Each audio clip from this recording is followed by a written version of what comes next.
All right. Call Allah Yahweh Bahasham Yahushai. Bashem Rakakadash. Double honors to the elders and apostles, Great Millstone of Ruel. I'm not a member of Great Millstone yet. I've entered into their labors. Peace, mercy, and blessings, and sincere brothers and sisters who are doing this wherever you may be, whatever your lot is. All right. So I don't really have a topic, but this is just something I found very interesting. And, I'm just going to let the Spirit, do as it sees fit. All right. So here we go. So we're going to have Ezekiel 23. So this is Judah, not Judah and Jerusalem.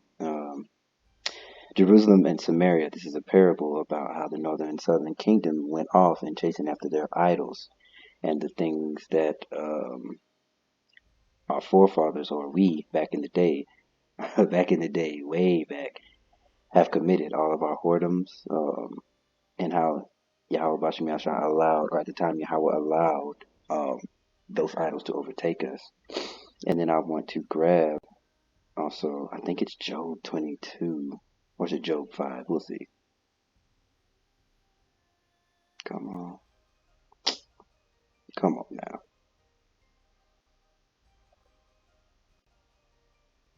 Wow. All right. Okay. I want to keep both of them up though, so because I want to be able to flip back and forth. There we go. Oh, hello, Yahweh Bashmi Shai, Job 5. Um, yeah, we'll read through it because I'm pretty sure what I'm looking for is in Job 5, if I'm not mistaken. Let's see. Yeah, probably closer down into the 20th verse. But let's read through Ezekiel really quick.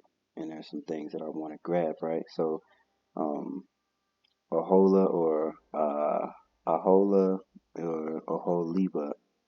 It's really tough to pronounce, especially in the Lashon Kodash. I'm pretty sure that's not how you would say it. Okay, so here we go. The word of the Lord came again unto me, saying, Son of man, there were two women, and again, that is the northern and the southern kingdom. Northern kingdom being their capital being Samaria, and the southern kingdom being their capital being Jerusalem, the daughters of one mother. All right, then they committed whoredoms in Egypt, so we turn to the Egyptians, like just as our people do now, and this very day, how they turn and they commit the whoredoms according to the practices of the modern day Egyptians, which is Babylon the Great right here today. That is America, where we live right now. 2/3 of our people are doing what they have been doing continuously, right? Okay, so they commit whoredoms in their youth. They there were their breast pressed and their bruised, and they, goodness gracious, there's a lot of theirs and days. Let's start over. There were their breast pressed, and there they bruised the teats of their virginity. And the names of them were Ahola the elder, and Aholiba her sister. And they were mine, and they bare sons and daughters. Thus were their names. Samaria is Ahola, so that's Israel, northern kingdom, and Jerusalem, Aholiba, which is the southern kingdom, Benjamin, Judah, Levi, right? Okay, so Ahola played the harlot, and when she was mine, Ahola played the harlot when she was mine, and she doted on her lovers, and on the Assyrians, her neighbors, right? So that is the northern kingdom being taken into the Assyrian captivity. Well, they played around with them, and the Lord gave them over unto the Assyrians, right? And I want to get, um, what does her name mean? I think it's tent, or her own tent, or something like that. Hmm. Samaria as an adulteress with Assyria, the metaphor. Man, okay, her name means her own tent. So I guess I speak as a man because there isn't really any much to go on here. Oh, here's the root. What is the root? I guess the root would still be tent. Nomads, tents, thus symbolic of wilderness life, transients, dwelling, home, habitation. Okay. So, and again, I speak as a man, this is doctrine, but what it seems like her name is instead of abiding in the tent of Yahweh, she decided to go and deal in her own tent and take her own husband, in another tent. That's what it sounds like. But again, I speak as a man when I say that. Okay, so I'm not going to go through the entire thing because there's like 50 verses, but I just want to skim through some things, right? And make some correlations. And also, we can Judah and Jerusalem. There's also something I want to get. I believe it's somewhere else. Hold on, let's see, because it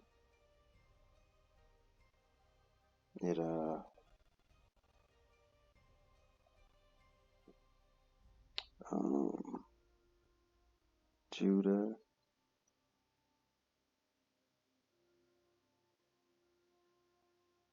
No, Jerusalem. The Jeru.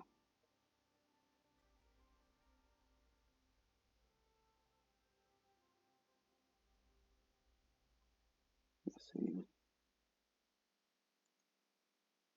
the harlot. I can't remember exactly where that's at, but there's another one that just says it out. Jeremiah 3 and excuse me, and Hosea. So we can go to each one of those before we go to back to Job 5. So let's hit Jeremiah 3.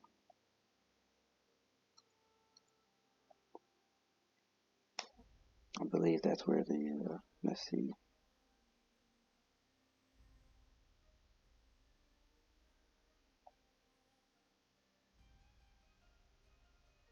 1 through 25. Okay. We won't read all that, but let's see what the title says. Faithless Israel. Yep. Okay.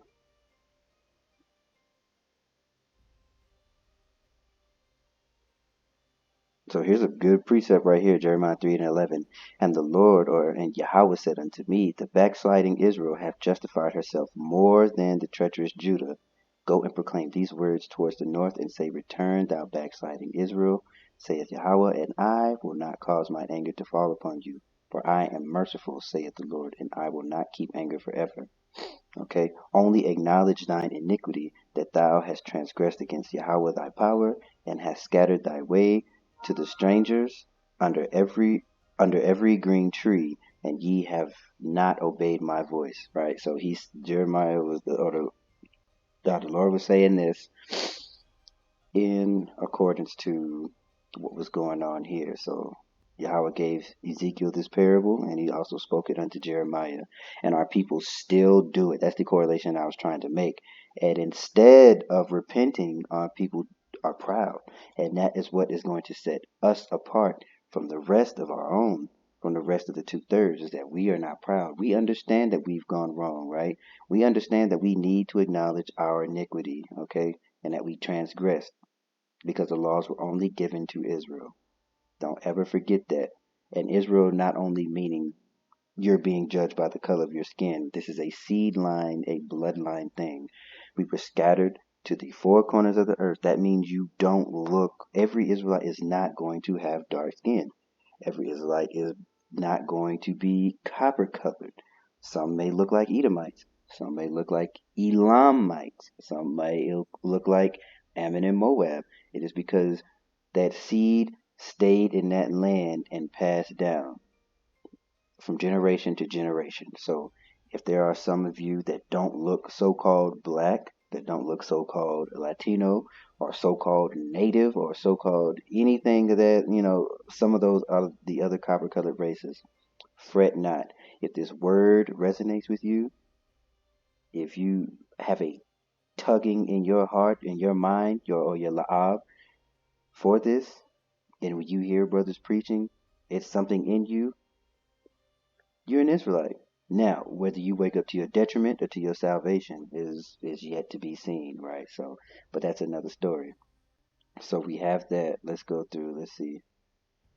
Jeremiah 33 and 14. Turn, O backsliding children, saith Yahweh, for I am married unto you, and I will take you one of a city and two of a family, and I will bring you to Zion. Okay, so that also goes into how many people are going to fall. Many of our people are going to fall, and you may not be saved with your mom and dad and your brother or whatever. You may be the only one of your family, and if Yahweh Bashem Yahshua is merciful, maybe your brother, it will. Whoever you're closest to, maybe that'll be within His merciful realm, if that's what He wants to do to save you and your brother. You never know, right? But we ought to be inquiring how we are going to be saved. We ought to be diligent for ourselves, because most of the time we pass this word on to our family and they don't hold on to it the way we do. All right. And I will give you pastors according to mine own heart. Okay. And of course, you see on the internet, for me, it is GMS. And it would have to be like those, their diligence, the Lord is working with them. You cannot deny that. If you step out of your emotions, and your own personal feelings, maybe you're not used to men speaking roughly, that's your own damn problem. But the truth is the truth, right? Okay. And it shall come to pass, when ye be multiplied and increased in the land, and in those days saith Yahweh, they shall say no more, the ark of the covenant of the Lord. Neither shall it come to mind, neither shall. Okay, so that's going into something else. But yeah, we got as much as we needed. We gleaned what we needed for the point. What's another one? Hosea 4 and 15. So we'll go to Hosea 4 and 15, and then we'll get back to Ezekiel.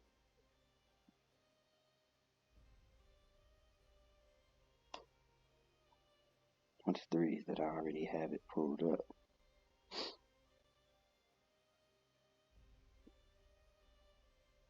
Okay, well, let's go to 15. Boom, look at that. Though thou, Israel, play the harlot, yet let not Judah offend. Come not ye unto Gilgal, neither go ye up. Okay, that's not exactly it. Oh, yeah, okay. For Israel slideth back in backsliding heifer. Now the Lord will feed them as a lamb in a large place. Ephraim is joined to idols. Let him alone. So this is pretty much the northern kingdom. And if you go into any of the northern kingdom's house, if it has anything to do with Catholicism, they got that Virgin Mary candle or statue somewhere in their house. Okay. Their drink is sour. They have committed whoredom continually. Her rulers will shame. With her rulers, with shame, do love, give ye. Okay, so that's just talking about Israel. But I mean, all of the northern kingdom went off. There were some kings in the southern kingdom that were right, but for the most part, our entire nation continuously played the harlot against the Lord, and our people continue, like I said again, they continue to do that to this day. They are in everything under the sun except for their power. And Christianity has done such a number on them that they put the Bible away altogether. Now they're praying to ancestors and Buddhism and all these other things that cannot save them. And they cannot fathom that simply preaching this word, following the law, statutes, and commandments within the word, and taking off that idolatrous Christian goggles to truly see what the word is saying and to turn and seek the old paths. They cannot fathom that is something that will save them. They think that this place is going to return to normal. They think that things are just going to continue as they were. They think that this will be a continuing city. They think that this is their rest. Everything that the word tells them not to do, they do. And we ought to be diligent not to fall into that. So let's go. Okay. She committed her whoredoms with them. We got that. That were the choice men of Assyria. And in the times that we're rolling into, as this place begins to crumble, all of their idols, all of the things that they chose over the Lord, that will be what will overtake them in this time. And they're going to remember. And I pray I pray that I don't fall into that trap. And none of you that are hearing and understanding and believe. But I pray that we don't fall into that. But all of their idols, everything that they've placed, everything that they've held in high esteem outside of pleasing the Lord is going to overtake them, right? Actually, let me get back to Job on this one before we continue. Job 5. I believe we're in 20. Okay. All right, let's see. Scrolling on down to verse 9, wherefore I have delivered her into the hand of her lovers, into the hand of the Assyrians. So that is the northern kingdom going into Assyrian captivity. And if we scroll down, let's read this one too. These discovered her nakedness. They took her sons and her daughters and slew her with the sword, and she became famous among women, for they had executed judgment upon her. So the Lord put it in the hands of our enemies to have their way, to do their will with us. Why? Because we chose them instead of our power, our first husband, our only true husband. Okay. So when Southern Kingdom saw this, she was more corrupt in her inordinate love than she. And I believe I read it right that Aholah was the northern kingdom and Aholiba was the southern. I kind of mixed it up, but either way, this is the parable of Jerusalem and Israel going off. Okay, so she was more corrupt in her inordinate love, and in her whoredoms more than her sister. Look at that. She doted upon the Assyrians for her neighbors, captains, rulers. Right. Okay. Then I saw she was defiled, that they took both one way. Okay. And we didn't stop there. We increased our whoredoms, right? And that's what our people are going to be doing again. They're going to increase their whoredoms right now, today, in the near future, continuing on up until they are ultimately just destroyed.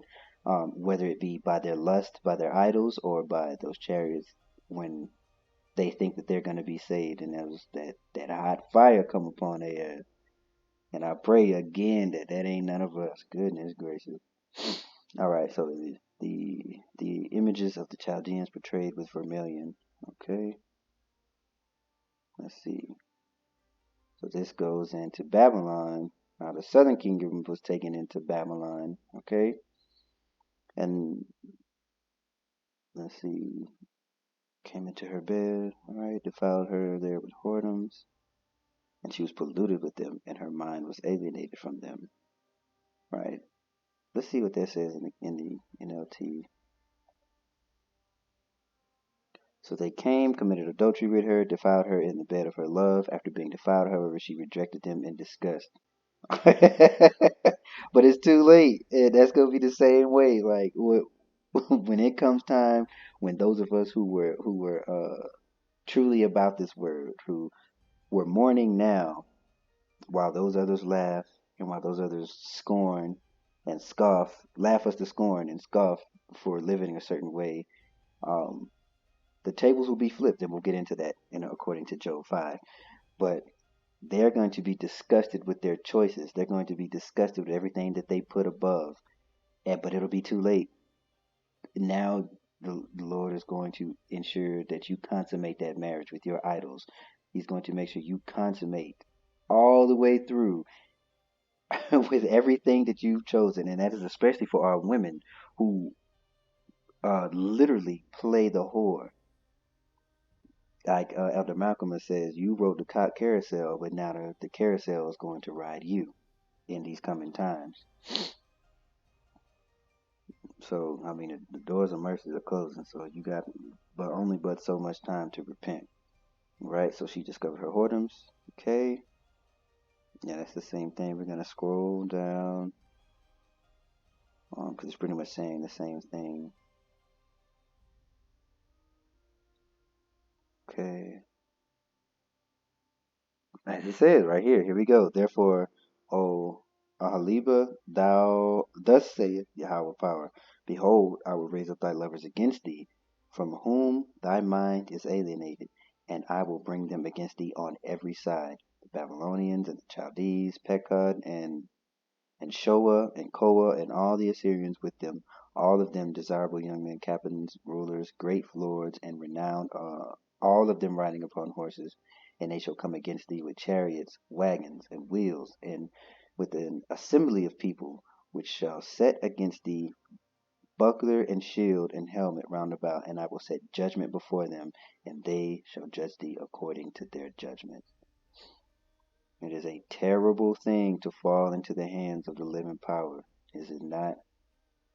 So when you think that you are living the good life, you put aside Yahweh Bashem Yahweh Shai to take take part in these other things. And it's good. Sin, like the scripture says, sin is pleasurable for a moment until the ruler and creator of all things turns it upon your head. And the very thing you found joy in is your torment. And only one can do that, and that's the power that you serve. So if he can do those things unto you on the for your destruction, imagine what he can do for your salvation. And there's really no need to imagine. It's right here in the book. Okay? So that's enough for that one. We'll go. I'm pretty much, made the point here. So on the flip side, here we go. Job 5. This is what's coming to. I pray that we're on this side of judgment. I pray that we're on the correct and the right side of Yahweh Bashim Shai's judgment that is soon to befall this place. Okay? Here we go. We'll start at 19. He shall deliver thee in 6 troubles. Yea, in 7 there shall no evil touch thee. In famine he shall redeem thee from death, and in war from the power of the sword. Thou shalt be hid from the scourge of the tongue, neither shalt thou be afraid of destruction when it cometh. At destruction and famine thou shalt laugh, neither shalt thou be afraid of the beast of the earth. Now, how many of us run from straight? You know what I'm saying? If you grew up in a certain lower income neighborhood, man, you understand. Like some of these dogs that got out, boy, you was gone. Now imagine, let's just put a scenario out there, because at this point anything is up for grabs, or anything is possible. So let's go down the line of what happens when a society falls. Now, who's there to keep up with these zoo animals? Okay. Now you running from Ray Ray and Pookie's little pit bull. You not outrunning no damn lion, no tiger, or some of us who think that they're going to just run into the wilderness and be okay without the word, without the protection of Yahweh Shai. Some of us think that, oh, well, I'm gonna just go in the woods and hide out. Okay. You ever been in the woods? Do you even know how to fashion a shelter for yourself? What can you do? You don't even know what plants you can eat and what you can't.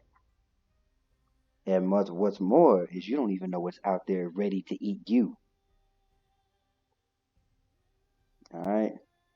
Thou shalt hide from the scourge of the where we at destruction and famine. Sorry. Then destruction and at famine thou shalt laugh. So on the flip, those of us who did not commit whoredoms, those of us who realized that we went off and tried our best, because we are judged by intent right now. We are not judged by the letter of the law, thanks to Yahweh Shai. We're judged by our intent. If we intend to remain whole, if we intend to stand firm for the name, okay, these are the things that you are having to look forward to. So more now, yes, be sad. It sucks right now because you realize how off everything is if you compare it to how the will of the Lord was, if you compare it to how things are supposed to be. That's what I'm trying to say, according to the will of the Lord. And then your eyes are open to how corrupt and disgusting everything is. You can't even enjoy food. You can't enjoy your children. You can't even enjoy life as it is. Here it is. This devil has shit on everything, and just everything that they touch literally is corrupt. And then instead of fixing the earth, let's just make a metaverse. But the earth is beautiful. Everything about, there's so many hidden places that you can go to, that you can actually grab with your hands, touch the rock, touch the sand in the water, feel the warmth of the sun. All things that are true and natural are beautiful, and they want to do it in a metaverse. They want to they're recreating their blessing, but it's false, it's fake. Just like every other thing that they've done is corrupt, this is corrupt. It's bullshit. And excuse my French, but that's just what it is. 24, and thou shalt know, no, 23, for thou shalt be in league with the stones of the field, and the beast of the field shall be at peace with thee. And I had a dream a couple of months back about being in control of giant cats. I can't remember if it was a lion and a leopard or something like that. I don't remember. But I had them. I guess we were laying siege on something, and I had them hop over the wall, and they were able to open a gate for me and for me to go in. It was a wonderful, beautiful dream. I loved it because I'm an animal lover. I um, I sympathize with the mistreatment of animals. I love dog. I'm not big on house cats, but I love animals in general. They're wonderful creatures, and I believe that they see our spirit even now. Okay, the beast will be at peace, and in verse 24, and thou shalt know that thy tabernacle shall be in peace, and thou shalt visit the habitation, and shalt not sin. Right, and thou shalt know that thy tabernacle shall be in peace, and thou shalt visit thy habitation, and shall not sin. Okay, what does KJV got to say about that one? Oh, man, you will know that your home is safe. When you survey your possessions, nothing will be missing. Call Lord Yahweh Bashim Yahushai. There is great profit in serving the Lord. You may not see it now. And if you don't, pray for the eyes to see. Get that eye salve. Get that oil in your eye like an owl. That's what allows him to see in the dark. Dark being a metaphor for, unknown and ignorant. See through that darkness. You may not see it now, right? But there is great, not only should you be doing it because um the duty of man is to fear the Lord and follow his commandments, but the hopeful elect will take joy in it. And there's profit. There's a profit in it. I forget which one who asked, I believe it was Peter who asked Yahushua, if we take away all these things, what, or if we give up all these things, what shall we get in return? So it's only natural to want to know what you get from this. And this is on this side. We ain't even talked about the kingdom. This is now when people are going to feel the calamity creep up on them. Look at that, man. Let's see. Thou shalt know also that thy seed shall be great, and thine offspring at the grass of the earth. Thou shalt come to thy grave in a full age. Now, some of us, this doesn't really apply to what I'm saying now, um, because remember, in the time that we're in currently, not all of us will taste of death. Some of us will be martyrs. Some of us will not taste death. So this is not really pertaining to the point I'm making right now. All right, let's see. Lo, this we have searched it, so it is. Hear it and know thou it for thy good. That's beautiful. So I think that's a good ending, stopping point. I pray that you were edified. Shalom.